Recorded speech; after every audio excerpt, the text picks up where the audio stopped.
The being finished speaking and fixed his looks upon me in the expectation of a reply. But I was bewildered, perplexed, and unable to arrange my ideas sufficiently to understand the full extent of his proposition. He continued, "You must create a female for me, with whom I can live in the interchange of those sympathies necessary for my being. This you alone can do, and I demand it of you as a right which you must not refuse to concede." The latter part of his tale had kindled anew in me the anger that had died away while he narrated his peaceful life among the cottagers. And as he said this, I could no longer suppress the rage that burned within me. "I do refuse it," I replied, "and no torture shall ever extort a consent from me. You may render me the most miserable of men, but you shall never make me base in my own eyes. Shall I create another like yourself, whose joint wickedness might desolate the world?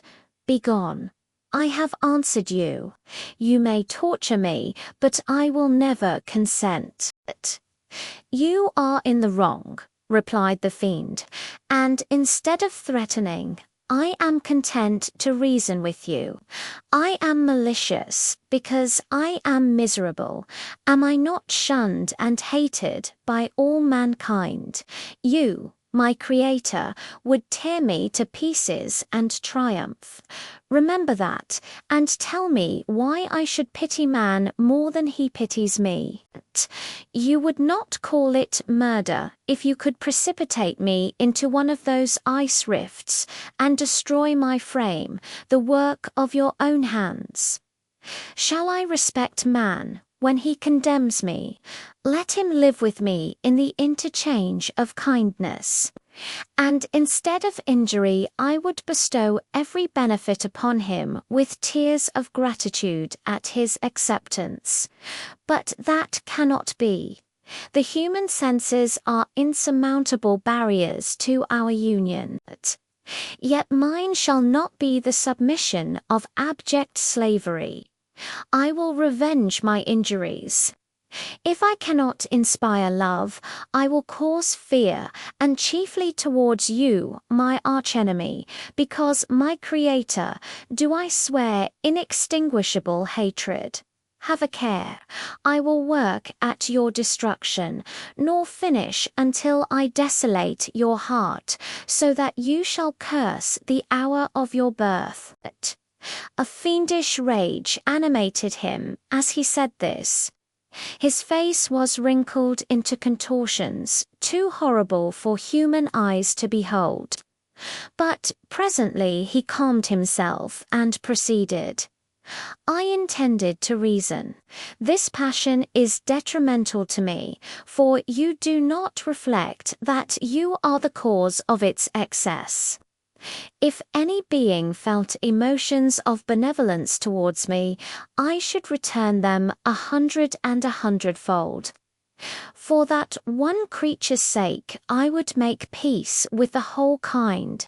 But I now indulge in dreams of bliss that cannot be realized.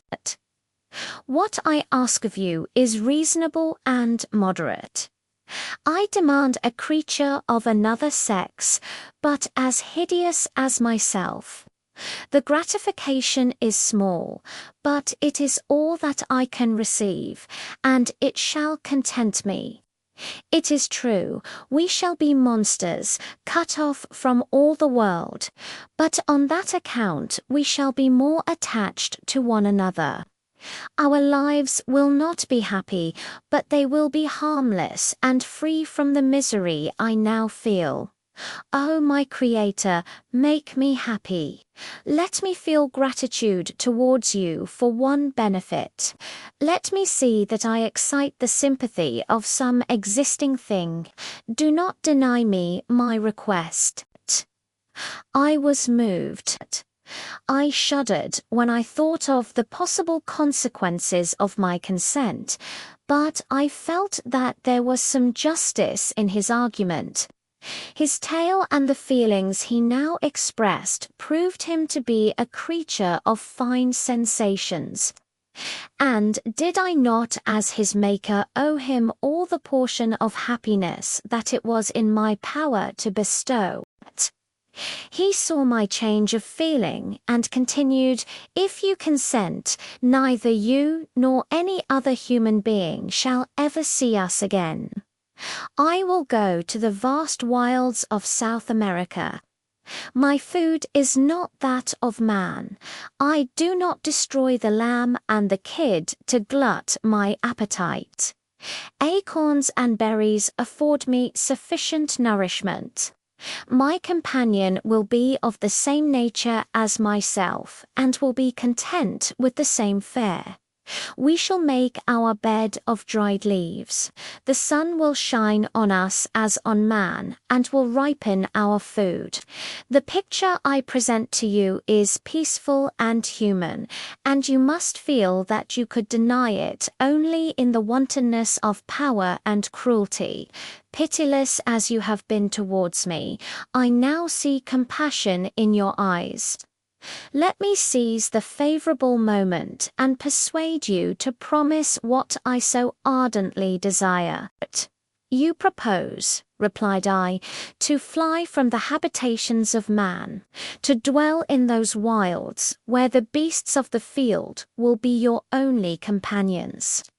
How can you, who long for the love and sympathy of man, persevere in this exile? You will return and again seek their kindness, and you will meet with their detestation. Your evil passions will be renewed, and you will then have a companion to aid you in the task of destruction. This may not be. Cease to argue the point, for I cannot consent. How inconstant are your feelings! But a moment ago you were moved by my representations, and why do you again harden yourself to my complaints? I swear to you, by the earth which I inhabit, and by you that made me, that with the companion you bestow, I will quit the neighborhood of man and dwell, as it may chance, in the most savage of places. My evil passions will have fled, for I shall meet with sympathy. My life will flow quietly away, and in my dying moments I shall not curse my Maker." His words had a strange effect upon me. I compassionated him, and sometimes felt a wish to console him, but when I looked upon him, when I saw the filthy mass that moved and talked, my heart sickened and my feelings were altered to those of horror and hatred. I tried to stifle these sensations. I thought that, as I could not sympathize with him, I had no right to withhold from him the small portion of happiness which was yet in my power to bestow. "You swear," I said, "to be harmless. But have you not already shown a degree of malice that should reasonably make me distrust you? May not even this be a feint that will increase your triumph by affording a wider scope for your revenge? How is this? I must not be trifled with, and I demand an answer. If I have no ties and no affections, hatred and vice must be my portion. The love of another will destroy the cause of my crimes, and I shall become a thing of whose existence everyone will be ignorant. My vices are the children of a forced solitude that I abhor, and my virtues will necessarily arise when I live in communion with an equal. I shall feel the affections of a sensitive being, and become linked to the chain of existence and events from which I am now excluded." I paused some time to reflect on all he had related and the various arguments which he had employed. I thought of the promise of virtues which he had displayed on the opening of his existence and the subsequent Blight of all kindly feeling by the loathing and scorn which his protectors had manifested towards him. His power and threats were not omitted in my calculations. A creature who could exist in the ice caves of the glaciers and hide himself from pursuit among the ridges of inaccessible precipices was a being possessing faculties it would be vain to cope with. After a long pause of reflection, I concluded that the justice due both to him and my fellow creatures demanded of me that I should comply with his request. Turning to him, therefore, I said, "I consent to your demand, on your solemn oath to quit Europe forever, and every other place in the neighborhood of man. As soon as I shall deliver into your hands a female who will accompany you in your exile." "I swear," he cried, "by the sun, and by the blue sky of heaven, and by the fire of love that burns my heart, that if you grant my prayer while they exist, you shall never behold me again. Depart to your home and commence your labors.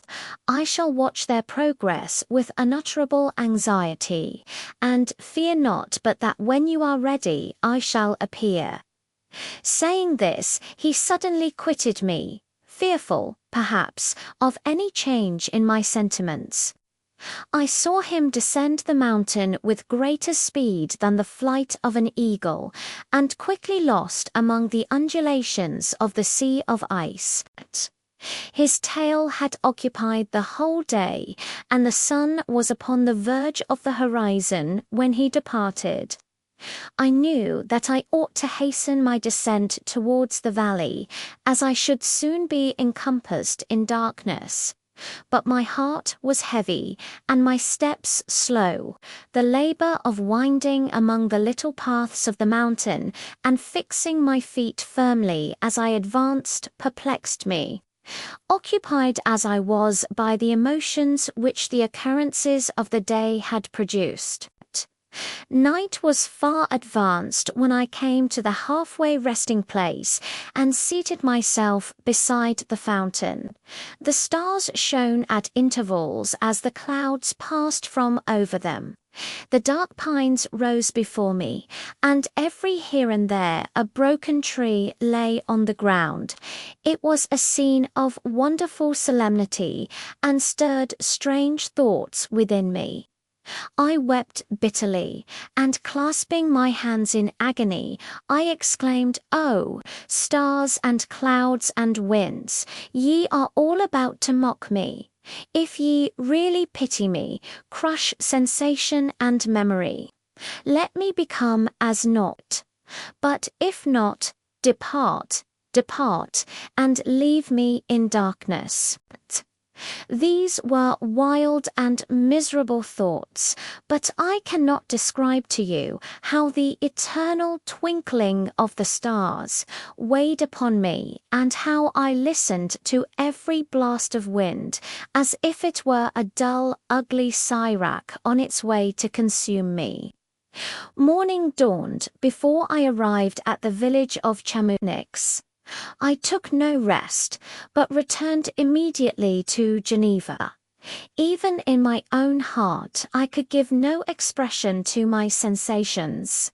They weighed on me with a mountain's weight, and their excess destroyed my agony beneath them.